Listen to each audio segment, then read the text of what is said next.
हुआ था माँ, जिसके विचार से ही आपके मुख पर इतनी पीड़ा झलक आई? पुत्र, परशुराम जी के माता पिता के साथ एक अत्यंत दुर्भाग्यपूर्ण घटना घटी। जब ऋषिवर द्वारा अपने पुत्रों की परीक्षा लेने के कुछ वर्षों बाद अहंकारी राजा कार्तिवीर्य अर्जुन ने अचानक ऋषि जमदग्नि के आश्रम पहुंचकर अपनी संपूर्ण सेना के लिए भोजन की अनुचित मांग की, किंतु अपने द्वार पर आए अतिथि के रूप में उन्हें स्वीकार कर ऋषिवर और देवी रेणुका ने उनका स्वागत किया एवं उनकी पूरी सेना को भरपेट भोजन भी कराया। उत्तम, अति उत्तम। आइए राजन, आइए।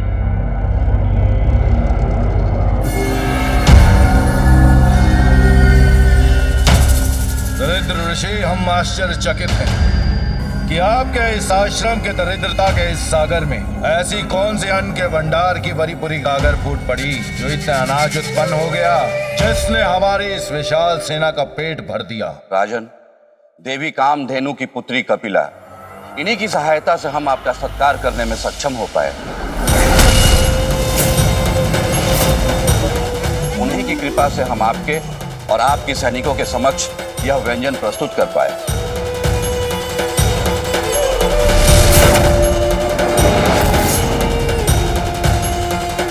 अद्भुत, जो इतनी विपन्नता में भी संपन्नता उत्पन्न करते। मुझे ऐसा लगता है महर्षि कि उसका स्थान यहाँ नहीं बल्कि मेरे महल में है। ईश्वर, आप मुझे इस दिव्य गाय को सौंप दें।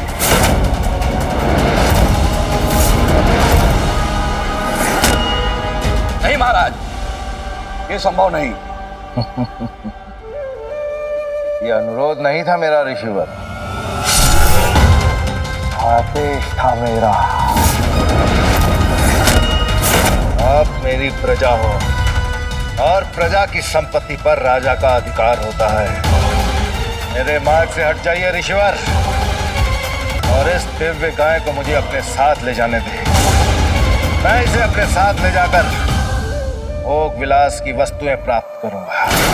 नहीं राजन, प्राण त्याग दूंगा, किंतु दुखियारे और असहाय जीवों की सहायता के लिए मैं इंद्रदेव से उपहार स्वरूप प्राप्त देवी कपिला को आप जैसे दुष्ट राजा को कभी नहीं ले जाने दूंगा।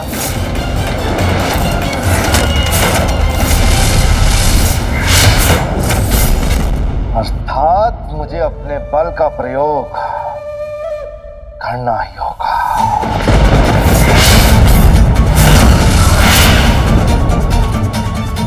रद्द कर दो इन सबका और इनके इस आश्रम को नष्ट कर दो।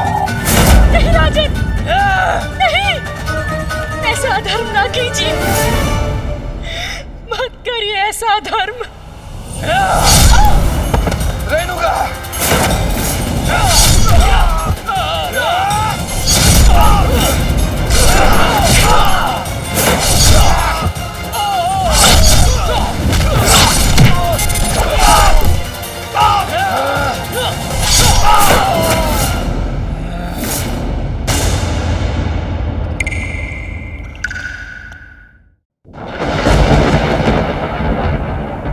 इसीलिए पुत्र, तुम्हारे पिता महादेव उन्हें पिनाक प्रदान करने गए ताकि वो अन्यायियों को उनके अनुचित कृत्यों का दंड दे सके।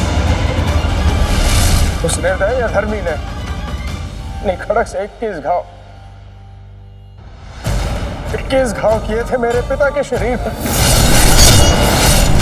वत्स परशुराम, माता पिता की नृशंस हत्या पर शोक मनाने का समय नहीं है। निर्दयी को उसकी निर्दयता का दंड देने का समय है। संसार से कार्तिवीर्य अर्जुन जैसे अत्याचारी राजाओं को मिटाने का समय है। और उस कार्य में मेरा धनुष पिनाक आपका सहायक होगा।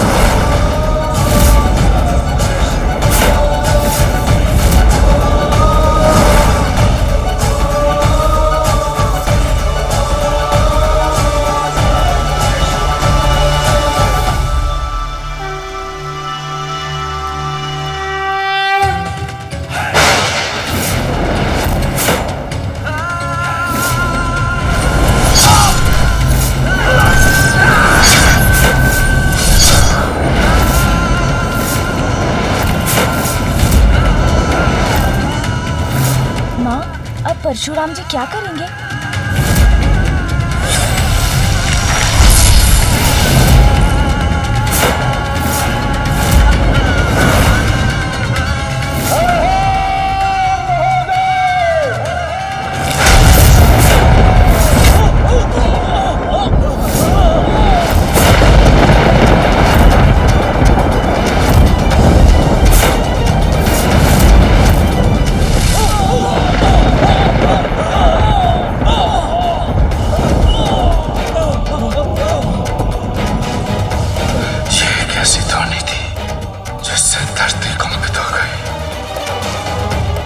सिंहासन तक डोल गया। माँ, प्रतीत होता है ये तो पिताश्री की पिनाक की टंकार की गूंज है। हाँ पुत्र, तुम उचित कह रहे हो। ये स्वामी के धनुष पिनाक की टंकार है, उनके शिष्य परशुराम की हुंकार है।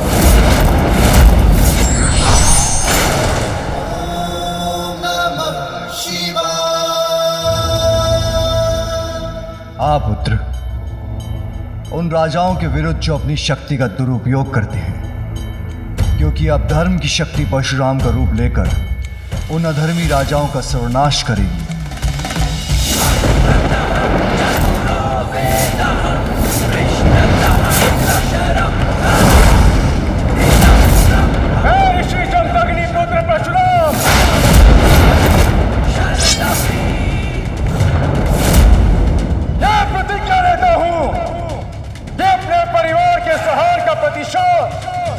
उन अन्याय राजाओं के अहंकार को इस संसार से उतनी बार मिटा के दूंगा जितने आघात मेरे पिता के शरीर पर हुए थे।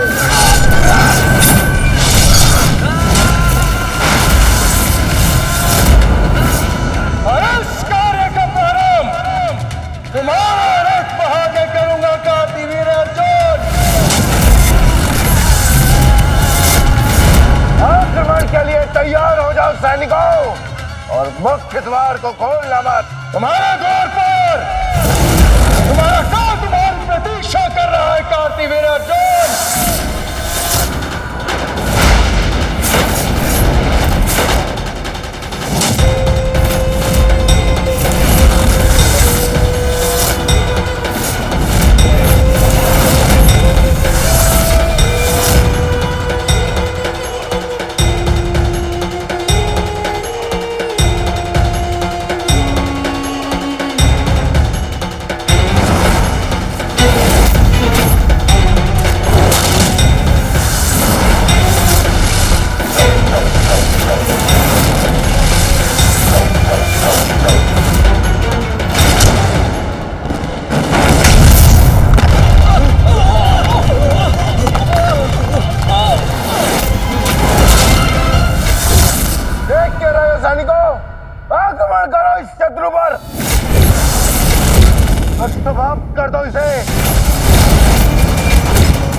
वध कर दिया, परंतु तुम भूल रहे हो कि मेरे पास शस्त्र सज्जित शस्त्र भुजाएं हैं। इनसे कैसे बचोगे तुम?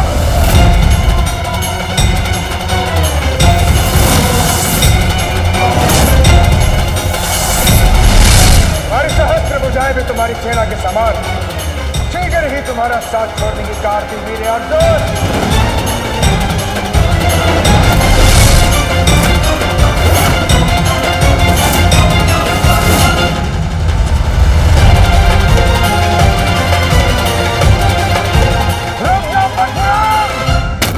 अब भी समय है, अपने बल पर बहुत अभिमान है ना तुम्हें, परंतु आज तुम्हारा वध कर अरे इस अभिमान को भी मैं चूर चूर कर दूंगा।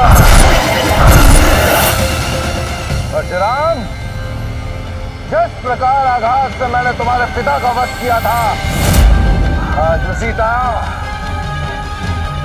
मैं तुम्हारा वध करूंगा।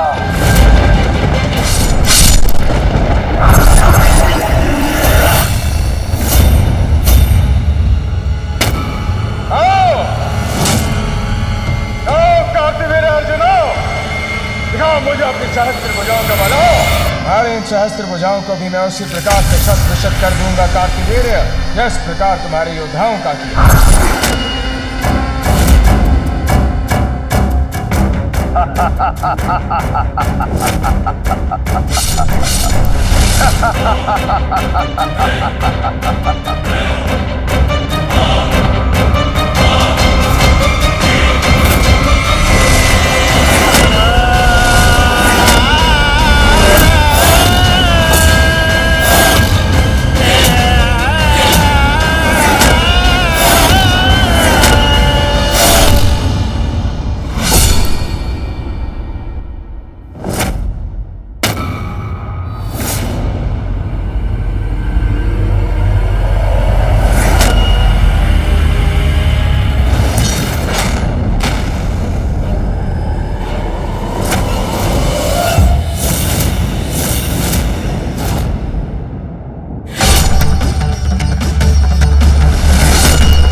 प्रतिशोध है तू,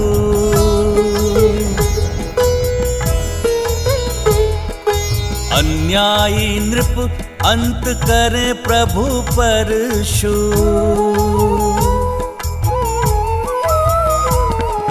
सहस्त्र बाहु अर्जुन को भगवन संहारे, पश्चात चतुर्भुज अवतार धारे।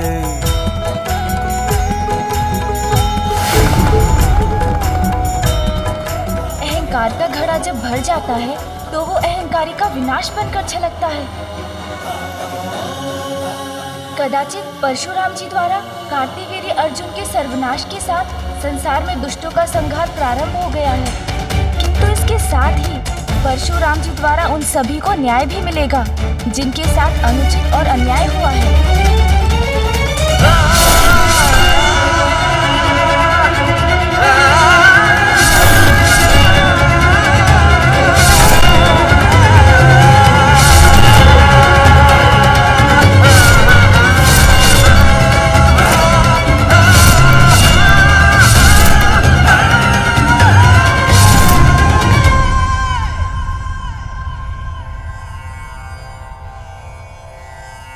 क्या हुआ पुत्र? माँ, परशुराम जी के प्रति शोध की अग्नि तो अभी भी धधक रही है। अपनी प्रतिज्ञा के अनुसार 21 बार संसार से अधर्मी अन्यायी राजा को मिटाने के बाद भी उनके क्रोध का ज्वालामुखी शांत नहीं हुआ। पिताश्री, अब आपको उन्हें शांत कर रोकना ही होगा, अन्यथा उनकी विनाश लीला इसी प्रकार निरंतर चलती रहेगी। अब तो ऋषि कश्यप ही परशुराम को शांत कर सकते हैं।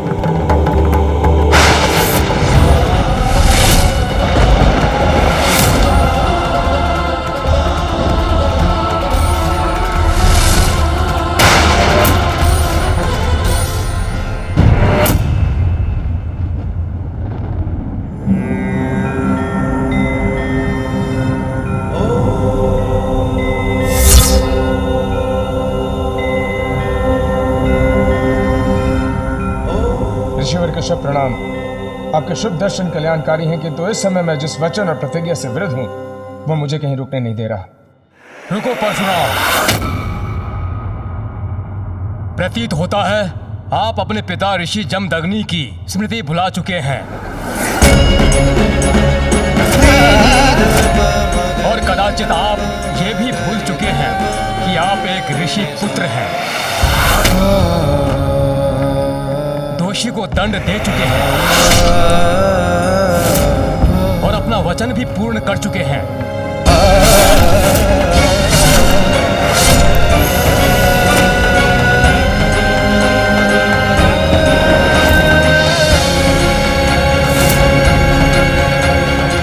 आपका प्रतिशोध तो कभी का पूर्ण हो चुका है और अब क्रोध के आवेश में सभी सीमाएं लांघ चुके हैं आप। क्या यही ऋषि धर्म है? क्या ये हिंसा की अधिकता ऋषि जमदग्नि के पुत्र को शोभा देती है परशुराम? क्या यह आपके पिता की स्मृति के प्रति अन्याय नहीं?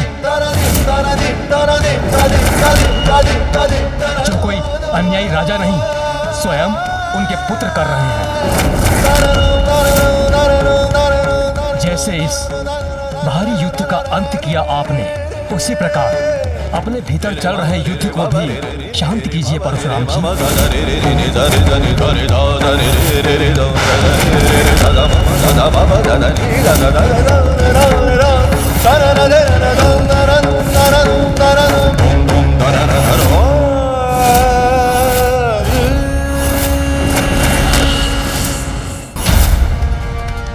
प्रतीत होता है ऋषिवर कश्यप जी को सहायता की आवश्यकता है। आप मुझे अनुमति दीजिए पिताश्री, मैं ही जाकर उन्हें रुकने की प्रार्थना करता हूँ।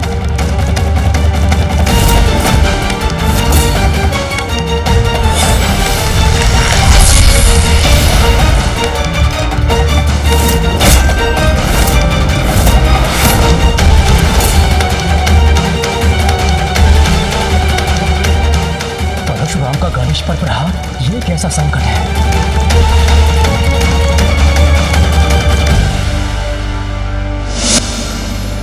आवेश और आवेग व्यक्ति से भूल करवा सकता है, इसलिए उस पर नियंत्रण आवश्यक है।